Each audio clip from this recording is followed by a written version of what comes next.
Before the Bible, before the Odyssey, before any story we thought was the first, there was Gilgamesh. Etched into clay tablets 4,000 years ago, it is humanity's oldest surviving epic.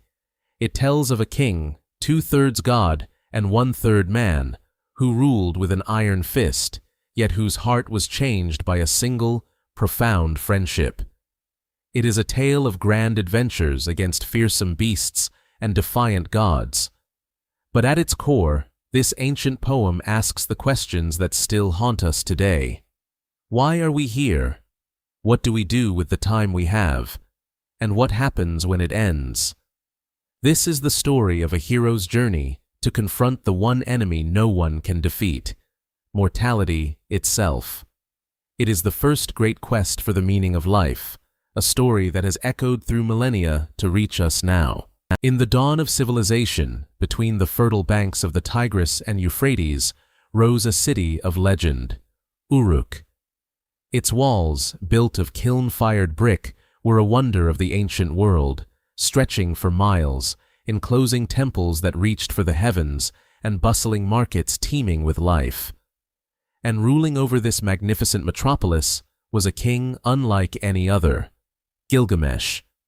He was not merely a man. The epic tells us he was 2/3 divine and 1/3 human. His mother was the wise goddess Ninsun, and his father a mortal king. This divine heritage blessed him with breathtaking strength, peerless beauty, and a restless, powerful spirit. He was the shepherd of his people, the protector of the city he had built into a bastion of power and culture. But the shepherd had become a predator. Power, unchecked and absolute, had corrupted the great king. His divine energy, with no equal to challenge it, soured into arrogance. Gilgamesh became a tyrant. He strode through his city not as a guardian, but as a master, his every whim becoming law, his desires a burden upon his subjects. The epic describes a ruler who had lost his connection to his people. He conscripted the young men of Uruk for endless, exhausting projects, building and rebuilding the great walls, not for defense, but for his own glory. He challenged them to feats of strength and games, always emerging victorious, leaving them weary and dispirited. His formidable presence was a constant weight upon the city. The most grievous of his abuses was a practice that struck at the heart of every family in Uruk.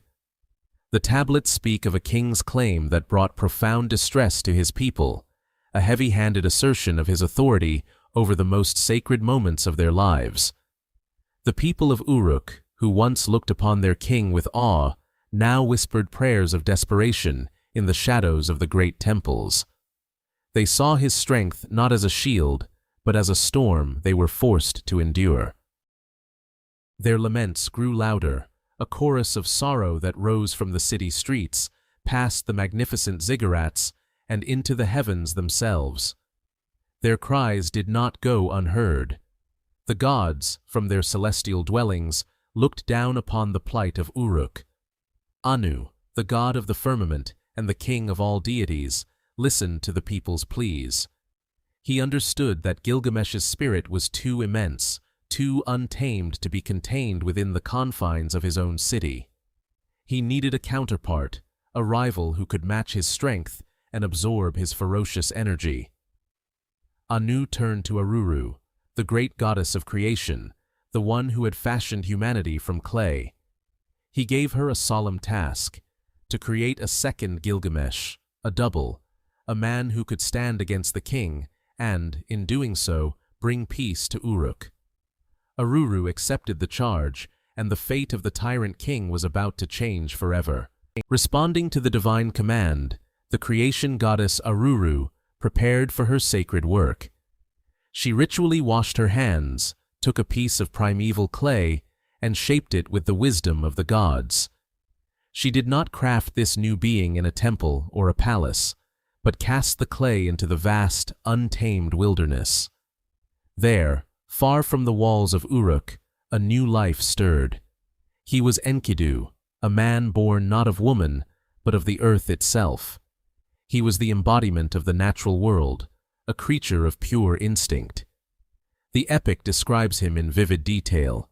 His body was covered in matted hair, like the god of cattle, and his long locks were like a field of grain. He knew nothing of civilization, of cities or kings. His companions were the beasts of the field. Enkidu's life was one of primal simplicity. He roamed the steppe with the gazelles, eating grass and herbs for his sustenance. When the herds were thirsty, he would join them at the waterhole, drinking deeply from the same pools. He was the ultimate wild man, living in perfect harmony with nature. He was not a monster, but an innocent, a guardian of the wild creatures he considered his kin. His immense strength was not used for conquest, but for protection. He moved with the seasons, his only law the rhythm of the natural world. He was everything Gilgamesh was not: free, unburdened by ambition, and completely unaware of the world of men that lay beyond the horizon. This idyllic existence was first disturbed by a human. A trapper, setting his snares for the creatures of the steppe, found his work consistently undone. His pits were filled in, his traps sprung, and the animals he sought were gone. One day, he saw the cause: a formidable, hairy figure moving with the herds, a being that seemed more beast than man. This was Enkidu, freeing his animal friends from the trapper's devices. The trapper was struck with awe and apprehension. He was too intimidated to confront this wild guardian directly. The raw power emanating from Enkidu was unlike anything he had ever witnessed. It was the untamed power of nature itself, given human form. Feeling helpless, the trapper returned to his father, who gave him fateful advice. Go to Uruk and seek the counsel of the mighty king Gilgamesh. Tell him of this wild man who rules the plains. The trapper undertook the long journey, entered the great city, and presented himself before the king. He spoke of the wild man, his incredible strength, and how he thwarted all attempts to capture the animals. Gilgamesh listened, his interest piqued. Perhaps he saw in this wild man a reflection of his own untamed spirit, a force of nature that mirrored his own divine energy. A plan began to form in the king's mind, not a plan of violence or war, but one of subtle, profound transformation. He would not send an army to capture this man. He would send civilization to meet him. Gilgamesh's plan was as cunning as it was unconventional. He instructed the trapper to return to the wilderness, but not alone. With him would go Shamhat, a woman from the temple of Ishtar. She was a courtesan, a figure associated not just with pleasure, but with the grace, culture, and wisdom of city life. Her mission was not to capture Enkidu, but to introduce him to a world he never knew existed, the world of humanity. Shamhat was to be the bridge between the wild and the civilized. She traveled with the trapper back to the steppe, to the watering hole where Enkidu came to drink with his animal companions. For 3 days they waited, until finally the wild man appeared with the herd. As Enkidu approached, Shamhat revealed herself. The epic describes their encounter as a transformative experience lasting 6 days and 7 nights. This was not merely a physical union, it was Enkidu's initiation into the human experience. Through Shamhat, he encountered intimacy, tenderness, and a connection fundamentally different from his bond with the animals. She was his first teacher. She represented a world of thought, emotion, and complex relationships that had been utterly alien to him. In this profound encounter, the wild man's consciousness began to awaken. He was no longer just a creature of instinct. He was becoming a man of understanding. The transformation was immediate and irreversible. When Enkidu finally rose, he found that the world he had known was lost to him. The gazelles, his lifelong companions, saw him and scattered. The wild creatures now fled from his presence. His bond with nature was severed. He tried to run with them as he once had, but his knees would not cooperate. He was slower, his wild speed gone, but in its place, he had gained something new: reason and wisdom. He returned to Shamhat, who began to complete his education. She clothed his naked body and offered him the food of civilization, bread and beer. At first, he was hesitant, but he learned to eat the bread and drink the beer, solidifying his entry into the human world. Shamhat then told him of the world he was to join. She spoke of the great city of Uruk, its festivals, its music, and its powerful king, Gilgamesh. She described the king's magnificent strength and beauty, but she also spoke of his arrogance and the oppressive customs he imposed upon his people. She told Enkidu how the king asserted his authority over every new marriage, a detail that ignited a fire within the newly awakened man. A powerful sense of justice, a protective instinct once reserved for his animal friends, now swelled in his heart. For the first time, Enkidu felt a purpose beyond survival. He declared that he would go to Uruk. He would challenge this mighty Gilgamesh and put an end to his tyranny. The wild man had been tamed, but in his place stood a champion. Enkidu's arrival in Uruk was a momentous event. The common people, long accustomed to the singular, unchallenged power of Gilgamesh, flocked to see this newcomer. They marveled at his appearance. He was built like a force of nature, his bones and muscles dense from a life in the wild. They whispered among themselves that he looked like Gilgamesh, yet different, shorter, perhaps, but with a frame of immense power. For the citizens of Uruk, Enkidu was more than just a curiosity. He was a potential answer to their prayers, a physical manifestation of their hope for change. He ate the bread and drank the beer of their city, fully embracing his new life, all the while carrying the purpose that had driven him there. His moment of destiny arrived swiftly. Enkidu learned that Gilgamesh was proceeding through the city toward a wedding house, intending to exercise his oppressive royal privilege with a new bride. This was the very injustice Shamhat had spoken of, the act of tyranny Enkidu had sworn to stop. Filled with a righteous fury, he made his way to the ceremonial doorway and planted himself there, a living barrier of muscle and resolve. When Gilgamesh arrived, surrounded by his retinue and radiating an aura of absolute authority, he found his path blocked. For the first time, possibly in his entire life, someone dared to stand in his way. The king and the wild man locked eyes, and in that silent moment, the stage was set for a legendary confrontation. The two titans seized each other. What followed was not a battle of weapons, but a primal contest of strength and will. They grappled in the street, a whirlwind of power that shook the very foundations of the city. The epic says the doorposts trembled and the walls of the nearby houses shook from the force of their struggle. This was a clash of equals. Gilgamesh, the demigod who had never been matched, found his strength perfectly countered by Enkidu, the man who embodied the untamed power of nature. The people of Uruk watched, breathless, as the two strongest beings they had ever known fought for dominance. It was a contest that was both terrifying and cathartic, a release of the immense, pent-up energy that had long oppressed the city. Finally, with a tremendous effort, Gilgamesh's divine heritage gave him the slightest edge. He forced Enkidu to one knee, securing the victory. But as the dust settled, the king's rage was gone, replaced by something entirely new: respect. He looked at the man he had just bested and saw not an enemy, but a reflection of himself. He saw a spirit as strong and unyielding as his own. In that moment of mutual recognition, their animosity vanished completely. Gilgamesh helped Enkidu to his feet. Their rivalry had ended not with a final blow, but with an embrace. The fight was over, but their story together was just beginning. The epic struggle that shook Uruk did not leave a legacy of bitterness. Instead, from the crucible of their conflict, the most profound friendship in all of literature was forged.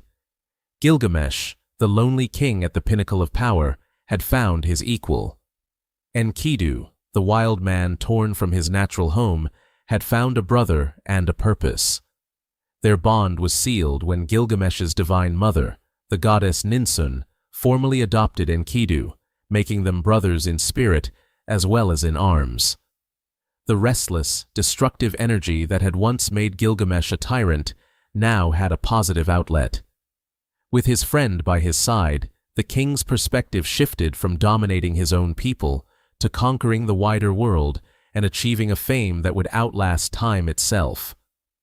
No longer content with the confines of his kingdom, Gilgamesh conceived a grand and perilous adventure. He announced his intention to journey to the legendary cedar forest, a distant and mystical realm, to fell its giant trees and, more importantly, to confront its fearsome guardian. This quest was driven by a powerful human desire, the longing for immortality, not an immortality of the body, but of the name. He wanted to perform a deed so great that his story would be told for all generations to come. He sought a legacy that would defy the finality of human existence. He declared to Enkidu that he wished to make a name for himself, and this heroic quest was the path to that goal. The elders of Uruk, upon hearing this plan, were filled with dread. They pleaded with their king to reconsider. They knew the cedar forest was no ordinary woodland. It was the sacred realm of the gods, protected by the great deity Enlil himself. And its guardian, the creature known as Humbaba, was a being of terrifying power. His voice was the flood, his mouth was fire, and his breath was a consuming force. To enter his forest was to invite disaster. To challenge him was to challenge the divine order. Even Enkidu, who knew the wilderness intimately, was gripped by apprehension. He remembered Humbaba from his time on the steppe and warned Gilgamesh of the immense danger they would face. He urged his friend to abandon this reckless ambition, but Gilgamesh was unyielding. He acknowledged the risks, but his fear of a quiet, forgotten end was greater than his fear of any monster. He argued that human life is short, like a reed in a marsh, and that the only true victory is to leave behind a glorious name. His powerful words and unshakable resolve swayed his friend. Enkidu's loyalty to Gilgamesh overcame his personal fears. He pledged to stand by his brother, no matter the peril. And so, the two heroes prepared for their journey. They commissioned massive new weapons, great axes and swords, from the city's blacksmiths. After making offerings to Shamash, the sun god who would light their path, the two friends stood before the great gates of Uruk. They left their city behind, two companions united by an unbreakable bond, marching toward a legendary forest and a destiny that would change them forever. In the magnificent city of Uruk, a profound change had taken root. The wild man Enkidu, once a rival to the king, was now his most devoted friend, his brother in spirit. Their combined energy, once a source of conflict, now settled into a restless peace. For Gilgamesh, a king two-thirds divine, peace was a form of stagnation. The walls of his city, which he had built to last an eternity, now felt like a cage. His ambition, vast and unquenchable, yearned for a deed that would echo through all of human history. He sought not just power, but a legacy carved into memory itself, a form of immortality through fame. He turned to Enkidu with a proposal that was both brilliant and reckless. He spoke of the distant cedar forest, a sacred, forbidden realm guarded by a creature of legend. His plan was to journey there, fell the magnificent trees for Uruk, and confront the forest's guardian, the fearsome Humbaba.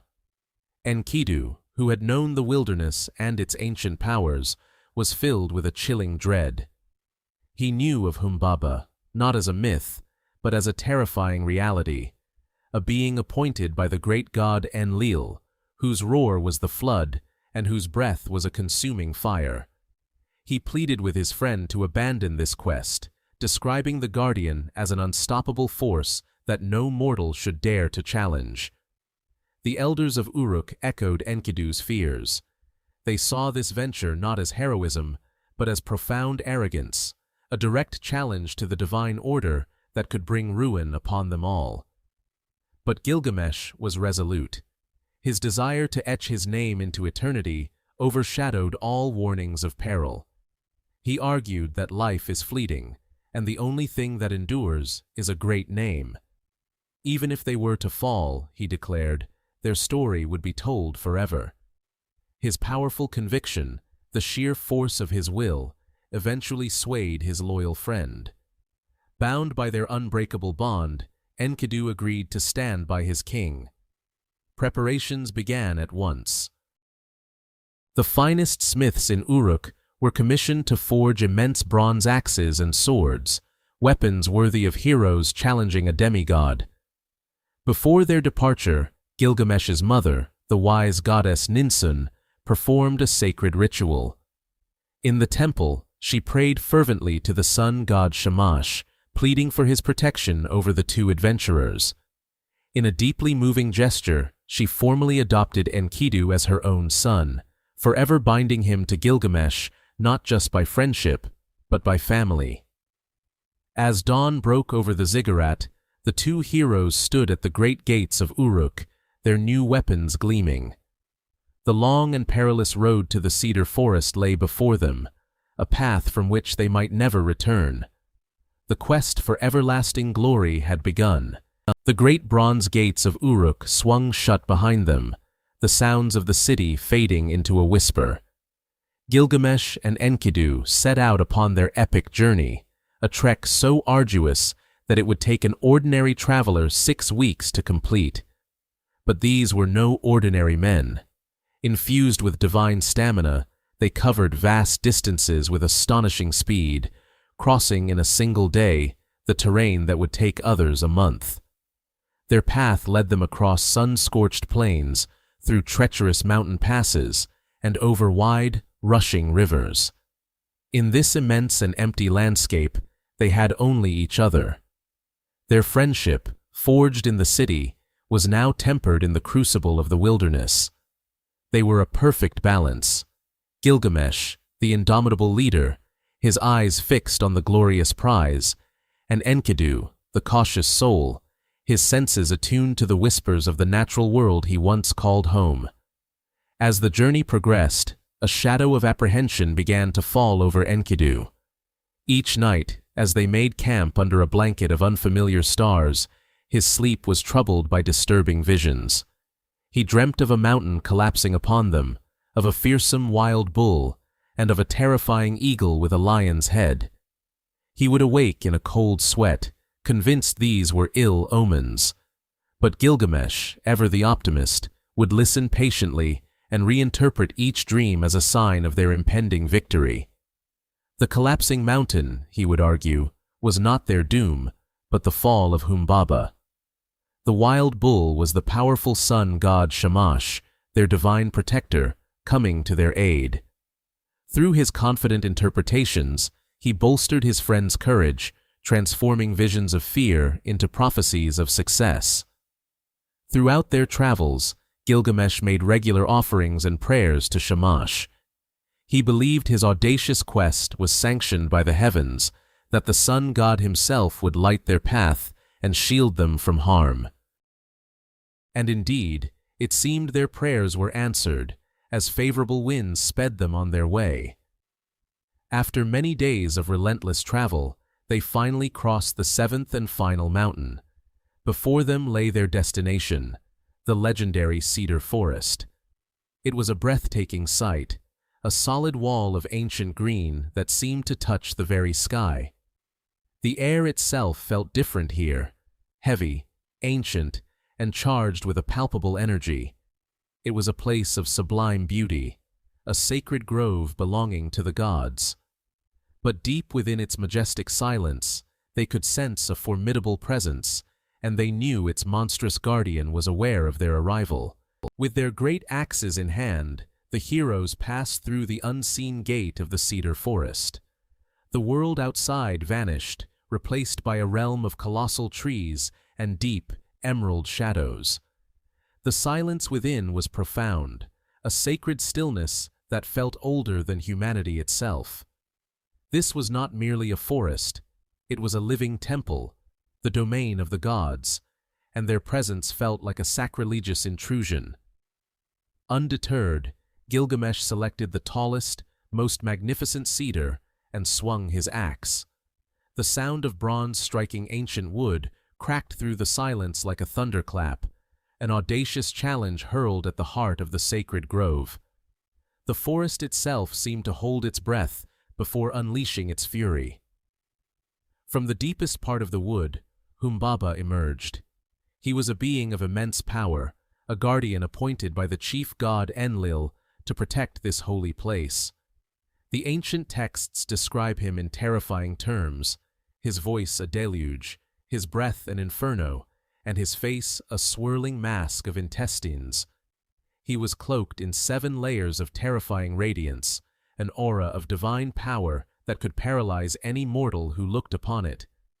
At the sight of the guardian, all of Enkidu's earlier fears returned with overwhelming force. His hands went numb, his legs felt weak, and the confident words of his friend faded before this monstrous reality. This was a power they were never meant to face. But Gilgamesh, though he felt fear grip his own heart, refused to yield. He turned to his faltering friend and delivered a rousing speech, reminding him of their bond, of their quest for glory, and of the shame of retreat. "2 men standing together are stronger than one," he roared, his voice echoing among the cedars. His words rekindled the fire in Enkidu's spirit, and together they charged. The confrontation was a battle of titans. Humbaba's power was elemental. With every move, he shook the very foundations of the earth. The heroes, for all their strength, were pushed to their limits. Just as their energy began to fail, Gilgamesh raised his face to the sky and cried out to his patron, Shamash. In an instant, the sun god answered. 13 great winds swept into the forest from all directions, gales, whirlwinds, and tempests, converging on Humbaba. The guardian was battered and blinded, trapped in a vortex of divine force, unable to advance or retreat. Seizing their chance, Gilgamesh and Enkidu closed in. Pinned and powerless, the great guardian's ferocity vanished, replaced by desperation. He pleaded for his life, promising to become Gilgamesh's servant and to give him all the sacred trees he desired. For a moment, Gilgamesh was moved by the plea and considered showing mercy. But Enkidu, ever practical, urged him on. He warned that a living Humbaba, once freed, would hunt them relentlessly. The choice between clemency and glory hung in the air, a pivotal decision that would irrevocably seal their destiny. The heroes returned to Uruk not just as kings and warriors, but as living legends. They carried with them the proof of their impossible deed, the finest cedar logs for the city's temples and gates. Their triumphant entry was met with a joyous uproar as the people celebrated the 2 men who had challenged a divine beast and won. After the long and grueling journey, Gilgamesh cleansed himself. He washed the grime of the wilderness from his body, donned his most splendid royal robes, and placed his magnificent crown upon his head. In that moment, radiant with victory and power, his semi-divine nature shone brighter than ever before. His glory did not go unnoticed. From her temple, Ishtar, the goddess of love and war, the fiery and capricious patron deity of Uruk, laid her eyes upon the magnificent king. She was utterly captivated by his strength, his beauty, and the sheer audacity of his triumph. She descended from her temple and approached him, her intentions clear. Before the entire court, the most powerful goddess in the city offered herself to the mortal king.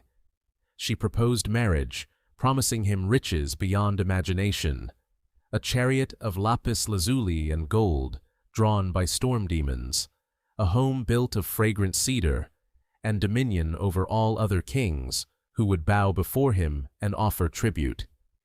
It was an offer of divine partnership, a chance to elevate his status beyond any mortal ruler in history.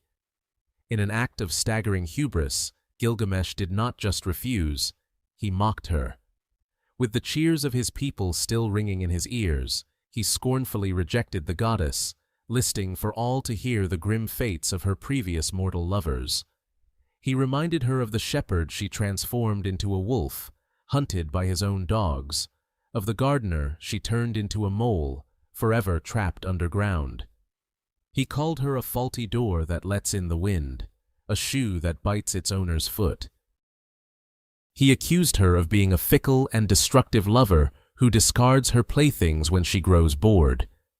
The public humiliation was absolute. Ishtar's infatuation curdled instantly into a white-hot rage. Her love, so freely offered, had been thrown back in her face with contempt. Humiliated and furious, she ascended to the highest heavens, her destination the court of her father, Anu, the great sky god. She arrived before his throne, tears of pure rage streaming down her face, and made a terrible demand. She wanted Anu to unleash the Bull of Heaven, a colossal beast of celestial destruction, to lay waste to Uruk and punish the arrogant king who had dared to insult her. Anu hesitated, warning his daughter that the bull's rampage would cause 7 years of famine on the earth. But Ishtar was beyond reason. She threatened to smash the gates of the underworld and release the spirits of the departed if he did not grant her vengeance. The heavens trembled as a vengeful goddess prepared to unleash her fury upon the city of Uruk. A terrifying shadow fell over Uruk. The ground began to tremble, not from an earthquake, but from the approach of something immense and otherworldly. Ishtar's demand had been granted. From the heavens descended a monstrous creature of divine power, its form so vast it seemed to eclipse the sun. The Bull of Heaven had come to exact the goddess's revenge. This was no earthly animal. It was a cosmic force of destruction, a living cataclysm. It landed near the great Euphrates River, and with its very first snort, a massive chasm opened in the earth, swallowing 100 of Uruk's young men. The city, which had just been celebrating, was now gripped by sheer terror. With a second snort, another pit opened, and 200 more citizens were lost. Panic erupted in the streets. Gilgamesh's personal insult had brought a divine catastrophe upon his people. The consequences of his pride were being paid for by the innocent. Amid the chaos, Enkidu stood firm. He saw the devastation and knew that he and Gilgamesh were the only ones who could stop it. There was no time for regret, only action. He quickly devised a desperate strategy. He, with his raw, wild strength, would grab the celestial beast by its tail and horns, wrestling it into position. This would create an opening for Gilgamesh, the master warrior, to deliver the decisive blow. The two heroes charged into the heart of the city to confront the monster. The ensuing battle was one of epic proportions. The Bull of Heaven towered over the city's ziggurats, its every move leveling buildings and tearing open the ground. The people of Uruk fled in terror as their king and his companion fought for their very survival. Gilgamesh and Enkidu moved with the perfect synchronicity born of their deep bond. They were a seamless unit of strength and skill against a force of nature. True to his word, Enkidu managed to circle the rampaging beast, leaping onto its back. He seized its thick tail and used all his might to twist the creature, forcing it off balance. The bull thrashed wildly, but Enkidu held on, shouting for Gilgamesh to strike. Seeing his chance, Gilgamesh darted in. With a powerful thrust, he plunged his long sword deep into the back of the bull's neck, severing its spine. With a final, earth-shaking shudder, the mighty Bull of Heaven crashed to the ground, its destructive rampage brought to an end. Uruk was saved. The heroes had once again achieved the impossible.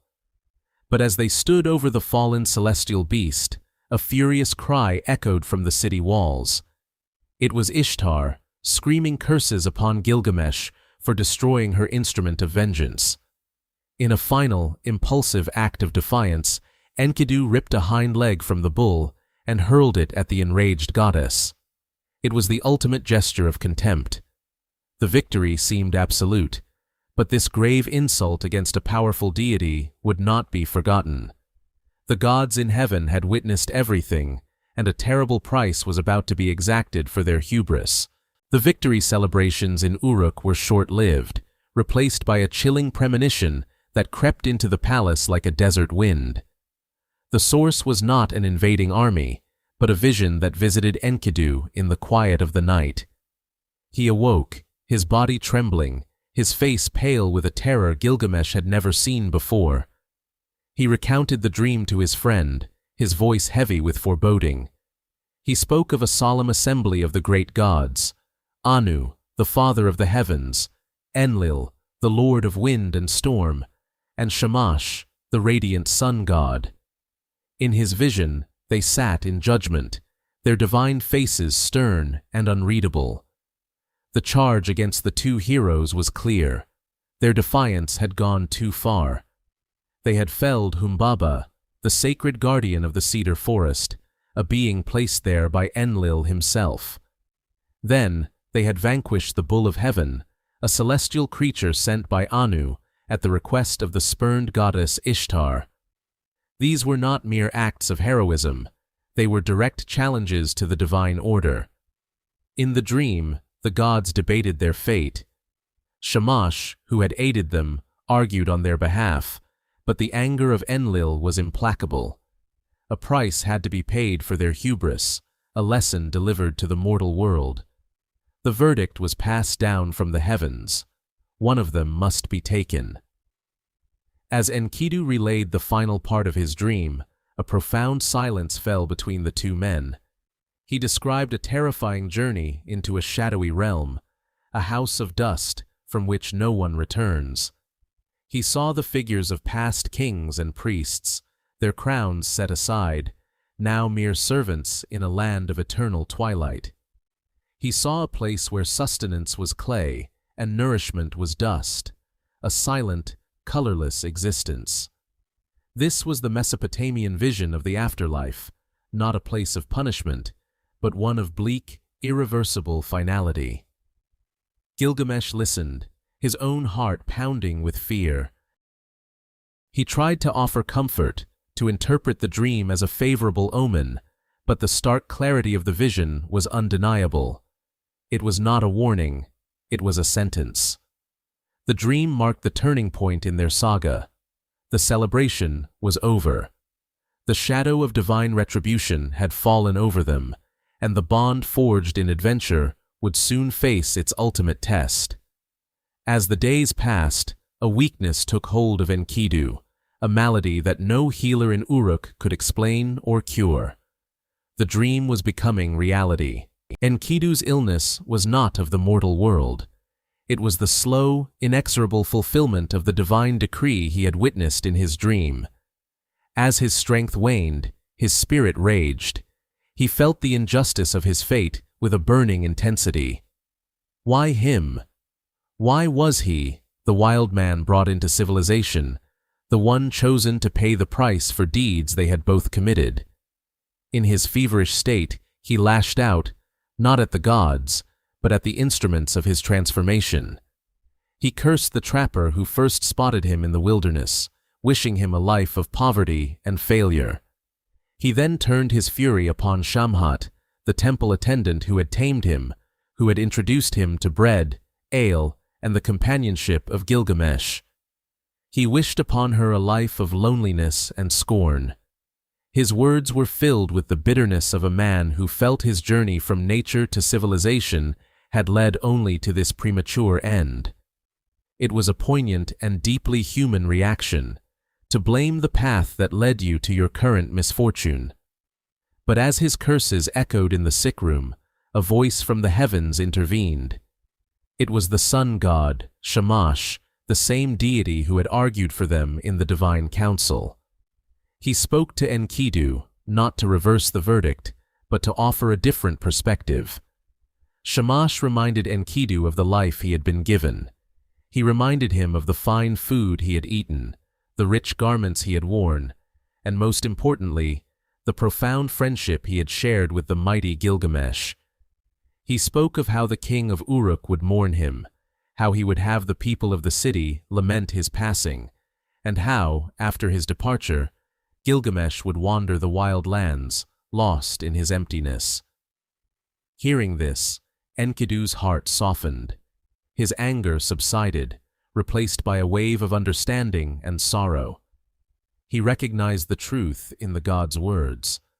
The life he had lived, though brief, had been filled with experiences he never would have known in the wilderness. He had known love, loyalty, and a purpose beyond mere survival. With his remaining strength, he retracted his curses. He blessed the trapper and offered Shamhat a future of admiration and desire. This was the final maturation of Enkidu. He faced his end not with rage, but with a tragic acceptance, his thoughts turning from his own fate to the friend he was leaving behind. For 12 long days, the divine illness consumed Enkidu. And for 12 long days, Gilgamesh did not leave his side. The mighty king of Uruk, the conqueror of monsters and the builder of great walls, was reduced to a state of utter helplessness. He sat by his friend's bedside, a constant, vigil-keeping presence. He prayed to the gods, offering immense treasures and promising to build grand temples in their honor if they would only spare his friend. He pleaded with the heavens, his voice raw with desperation, but the sky remained silent. The judgment of Enlil was absolute. During this time, the bond between the two men was laid bare in its purest form. Gilgamesh, who had once been a tyrant, was now a devoted caretaker. He wiped his friend's brow, offered him water, and listened as Enkidu, in moments of clarity, spoke of his fears and his memories. They had been equals in strength and courage, two halves of a single heroic soul. Now, one half was slowly fading, and the other could only watch. Enkidu spoke again of his vision of the underworld, the land of dust, adding more detail, as if the journey was becoming clearer to him. He was not just recounting a dream anymore, he was describing his destination. Gilgamesh could only listen, the stories painting a picture of the bleak eternity that awaited the one person who truly understood him. The narrative of the epic slows down here, forcing the reader and Gilgamesh to experience every moment of this protracted farewell. It is a testament to the depth of their connection. This was not a swift, heroic end in battle, but a slow, painful decline that allowed for no illusions. It was a stark confrontation with the reality of human fragility.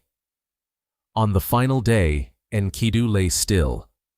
Gilgamesh leaned in close, speaking to him, hoping for a response. He placed a hand on his friend's chest, waiting to feel the familiar beat of his heart. But there was nothing. A profound, unbreachable silence had fallen. The epic describes the moment with simple, devastating power. His heart was not beating. For Gilgamesh, this was an impossibility, a rupture in the fabric of reality. He covered his friend's face with a veil, like a bride, and began to pace the room, not as a king, but as a lioness who had lost her cubs. The long farewell was over, and the king's long journey into anguish had just begun. Gilgamesh's first reaction to Enkidu's stillness was denial. For 6 days and 7 nights, he refused to allow his friend to be buried. He watched over him, hoping, praying for a sign, a twitch, a breath, anything to reverse the terrible finality of the moment. He was convinced that his cries of anguish would somehow call his friend back. But as the physical reality of his friend's departure became undeniable, denial gave way to a monumental outpouring of emotion. Gilgamesh, the king who stood 2/3 divine, was consumed by a very human emptiness. He let out a great cry that echoed through the city of Uruk. He delivered a stunning eulogy, a lament addressed not just to the people, but to the world itself. He called upon the paths of the cedar forest they had walked together to mourn. He called upon the animals of the plains, the river they had drunk from, and the elders of Uruk to weep for his fallen brother. It was as if he believed the entire cosmos should stop and acknowledge the magnitude of his loss. His words transformed Enkidu from a mere companion into a vital part of his own body and spirit. He described him as the axe at my side, the dagger in my belt, the shield before me. This was not just the loss of a friend, it was a form of self-amputation. To honor him, Gilgamesh commissioned the greatest artisans in the land to create a magnificent statue of Enkidu, fashioned from the most precious materials. But no tribute, however grand, could fill the void. The king's encounter with the departure of his friend had fundamentally changed him.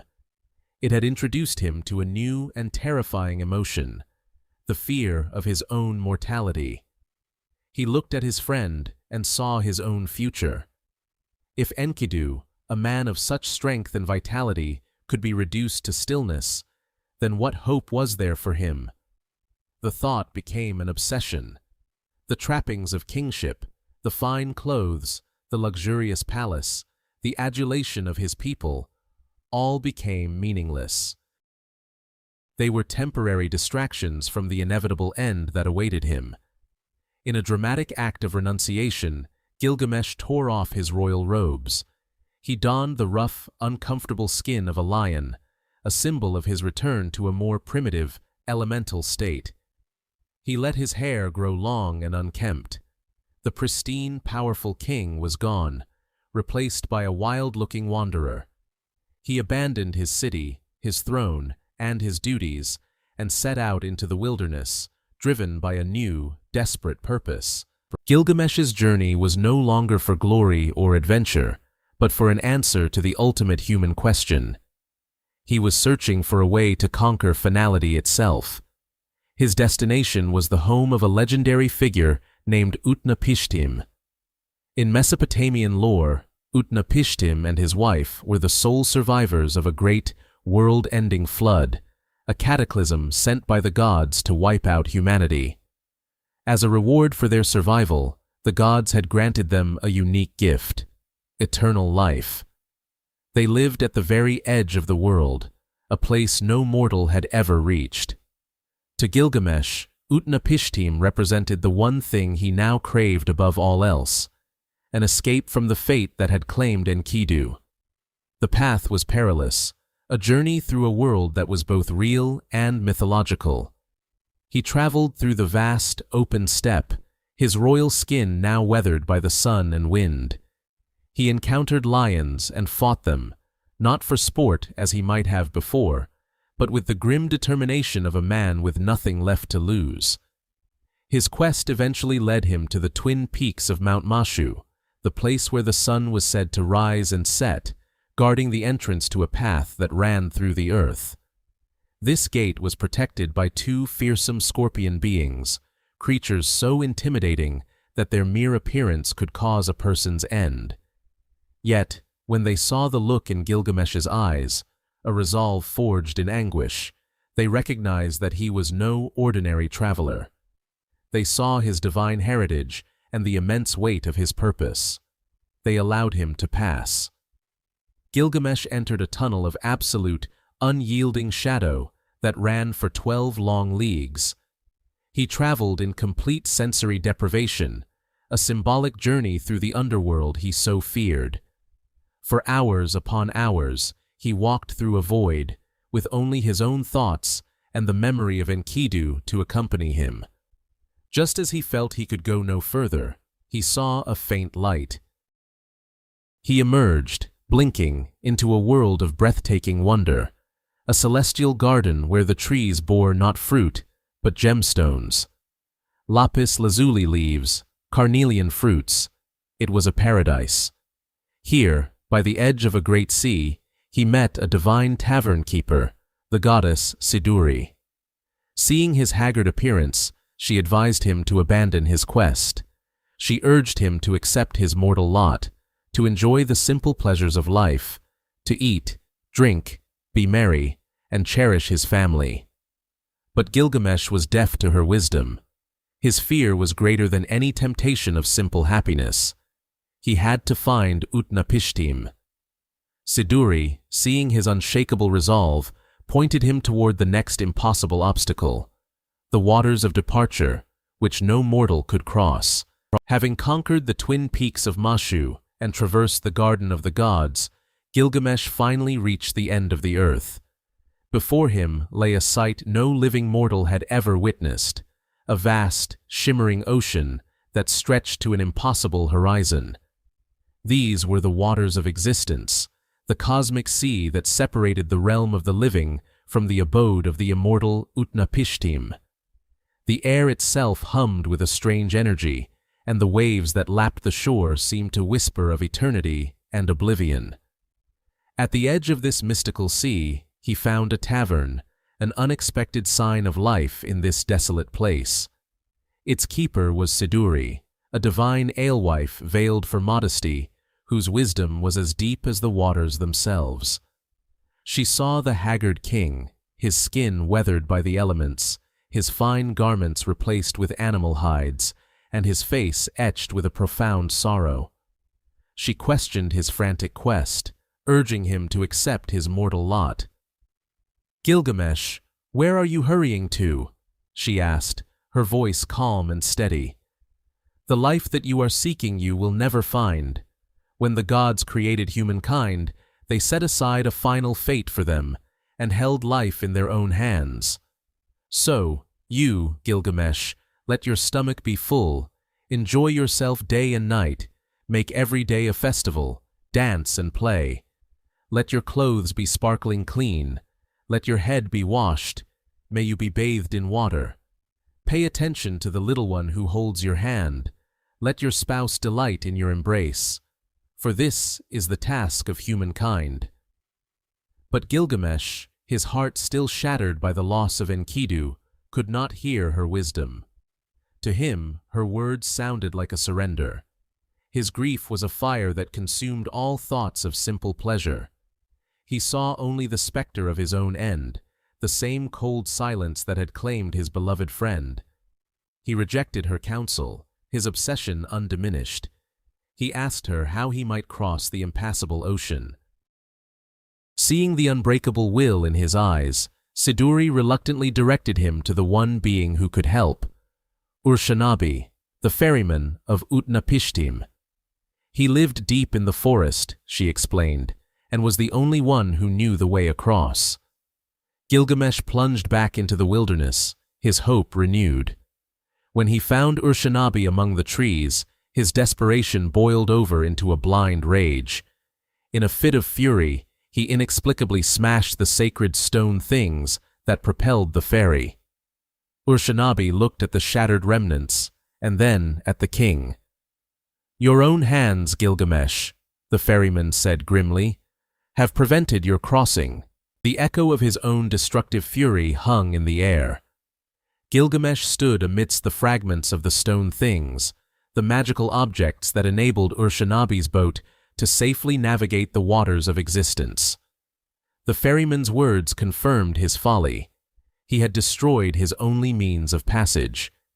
Yet, Urshanabi did not abandon him entirely. He saw the king's unyielding spirit, a force of nature as potent as the rage that had just possessed him. There was another way, the ferryman explained, but it was a task of immense labor, a penance for his rash act. Gilgamesh was to go into the forest and cut 120 poles, each 60 cubits long. He was to coat them in pitch and fit them with rings. This monumental effort would be his new engine. Each pole could be used only once to push the boat through the lethal waters. To touch the waves with his bare hands meant immediate dissolution. Gilgamesh, accepting the consequence of his actions, set to work with the same ferocity he applied to every challenge. He felled the trees, stripped them, and prepared them for the journey. The physical toil was immense, a grueling ordeal that pushed his heroic body to its absolute limit. Finally, the task was done. He and Urshanabi loaded the poles and pushed the small boat into the cosmic sea. The journey was unlike any other. The water was not water, but a liquid void, a barrier between worlds. With each push, a pole was spent and cast aside. The rhythmic labor became a meditation on loss and progress, each discarded pole a moment of his life spent in this singular pursuit. For 3 days they journeyed, a distance that would normally take a month and a half. Gilgamesh grew weary, his muscles aching, his spirit strained by the unearthly crossing. The forest of poles he had created slowly dwindled until only one remained. As he made the final push, the mists ahead began to part. Through the haze, he saw a shoreline, a green and tranquil land untouched by time. And standing on the shore, a figure watched their approach. It was a man, ancient but not frail, with an aura of profound peace. This was Utnapishtim, the faraway, the only mortal to have been granted eternal life. Gilgamesh, haggard, gaunt, and clothed in rags, stumbled ashore and stood before him. Utnapishtim looked at the great king of Uruk, not with awe, but with a piercing, analytical gaze. He saw not a hero, but a man ravaged by his own fear. "Why?" Utnapishtim asked, his voice echoing across the silent shore. "Is your face so worn, your spirit so low?" Gilgamesh poured out his heart to Utnapishtim, recounting the saga of his friendship with Enkidu, the profound emptiness of his loss, and his terrifying realization of his own mortality. He had journeyed to the end of the world to ask one simple question. How did you, a mortal man, join the assembly of the gods and find everlasting life? Utnapishtim listened patiently, his ancient eyes holding a wisdom that predated nations. When Gilgamesh finished, the old man sighed. "I will reveal to you a hidden thing, Gilgamesh," he began, "a secret of the gods." His story was not a tale of heroic deeds or a reward for great virtue. It was a story of catastrophe, survival, and a singular, unrepeatable event. Long ago, he explained, the great gods grew weary of humanity. The noise of the cities, the ceaseless clamor of mortals, disturbed their divine rest. The powerful god Enlil, counselor of the heavens, decreed a total annihilation. He resolved to send a great flood to cleanse the earth of all life. But one god, Ea, the lord of wisdom and water, felt pity. He could not directly defy Enlil's command, but he found a clever way to preserve the seed of humanity. He went to the reed hut where Utnapishtim lived and whispered a warning to the walls. Reed hut, wall, wall." The god's voice came as if in a dream. "Dismantle your house, build a boat, abandon possessions and look for life. Spurn property and save your soul." Ea gave him precise instructions for the vessel. Its dimensions were to be perfectly balanced, a massive cube with a vast roof, reinforced with pitch and bitumen. Utnapishtim, trusting the divine message, gathered his family, his kin, all the craftsmen of his city, and the beasts of the field, both wild and tame. He loaded his wealth of silver and gold and sealed the great boat's door. Then the storm came. A terrifying darkness fell upon the world. The gods of the storm raged, unleashing a deluge of such magnitude that even the heavens were afraid. The gods themselves retreated, cowering like dogs. For 6 days and 7 nights, the wind and water overwhelmed the land, until the entire world was submerged in a silent, churning ocean. On the 7th day, the storm subsided. Utnapishtim opened a hatch and looked out upon a flat, desolate sea. All of humanity had been turned back to clay. The ark had come to rest on the peak of Mount Nemush. When the god Enlil saw the boat, He was filled with fury that any had survived. But Ea stepped forward and placated him, arguing for mercy. In a moment of cosmic regret and resolution, Enlil boarded the boat. He took Utnapishtim and his wife by the hand, blessed them, and decreed that they would henceforth be like gods, living forever at the far-off mouth of the rivers. It was a gift, Utnapishtim concluded, born of a unique cataclysm. It was not a prize that could be earned again. The weight of Utnapishtim's story settled upon Gilgamesh like a shroud. The path to immortality was not a road to be traveled, but a closed gate, a singular event in the history of the cosmos. There was no trial he could endure, no monster he could defeat to win what Utnapishtim had been given. Despair washed over him. Seeing the king's spirit finally begin to break, Utnapishtim offered him a challenge, a test. "Come, Gilgamesh," he said, "if you truly believe you can conquer your final fate, first conquer its younger brother, sleep. Try to stay awake for 6 days and 7 nights." For Gilgamesh, a hero who had wrestled with gods and crossed the waters of existence, this seemed a trivial task. He sat down, resolute. But the moment he did, the immense fatigue of his journey overwhelmed him. A deep sleep, as irresistible as a tide, pulled him under. He did not even notice it happening. Utnapishtim looked at the sleeping king with a mixture of pity and understanding. To prove the point of human frailty, he told his wife to bake a loaf of bread for every day that Gilgamesh slept, and to place it by his head, making a mark on the wall for each passing day. On the 7th day, Utnapishtim gently woke the king. Gilgamesh blinked, protesting, "I had hardly dozed off when you touched me and roused me." But Utnapishtim simply pointed to the loaves of bread. The first was hard and dry, the second was leathery, the third soggy, the fourth was covered in mold, and the 7th was still warm from the oven. The evidence was undeniable. Gilgamesh had failed the simplest of tests. He could not even defy sleep, let alone the end of life. He was truly, irrevocably human. As Gilgamesh prepared to depart in failure, cleaned and dressed in royal robes that would show his kingly status upon his return, Utnapishtim's wife took pity on him. She urged her husband to give the hero something for his journey. Utnapishtim relented and offered one final secret. At the bottom of the cosmic sea, he revealed, there grew a special plant. It was thorny, like a rose, and it would prick the hands, but it held a wondrous power. It could restore a person's youth. He called it, "The old man becomes a young man again." Hope, fierce and sudden, surged back into Gilgamesh's heart. He tied heavy stones to his feet, plunged into the deep, and found the thorny plant. Despite the sharp spines, he grasped it firmly and returned to the surface, triumphant. On the long journey home with Urshanabi, he found a pool of cool, clear water and decided to bathe. He carefully placed the precious plant on the bank.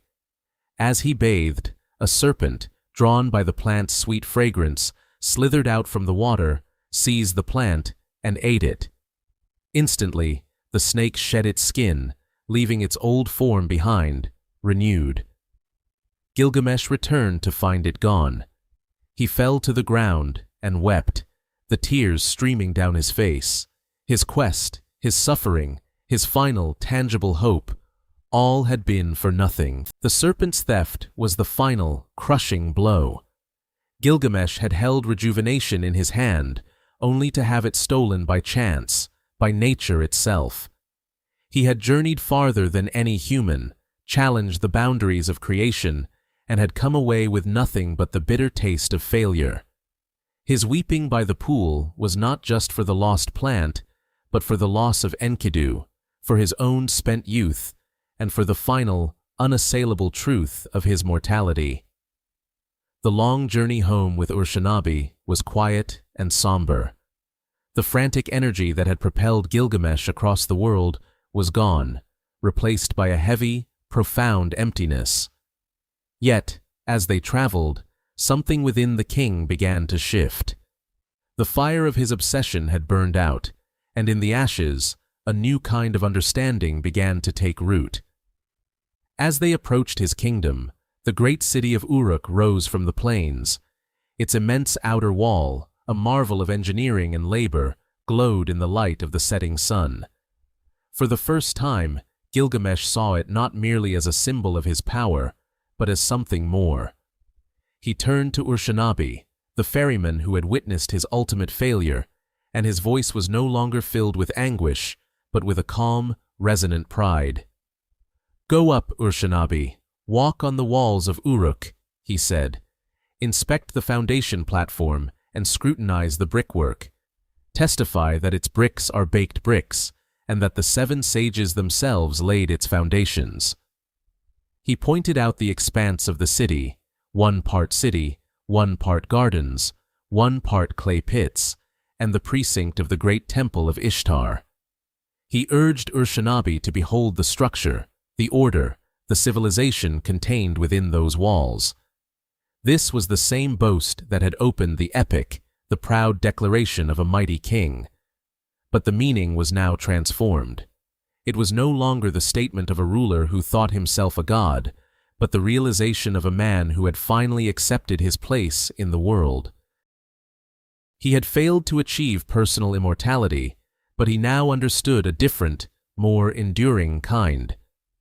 A man's life is short, but the work of his hands, the community he builds, the stories he leaves behind, these can last for generations. His legacy was not in defying his human fate, but in fulfilling it to the highest degree. He was Gilgamesh, the king who built the walls of Uruk. His story, inscribed on tablets of clay and buried for millennia, would outlast stone and empire. In his ultimate failure to conquer mortality, he found the only true immortality available to humankind: to be remembered.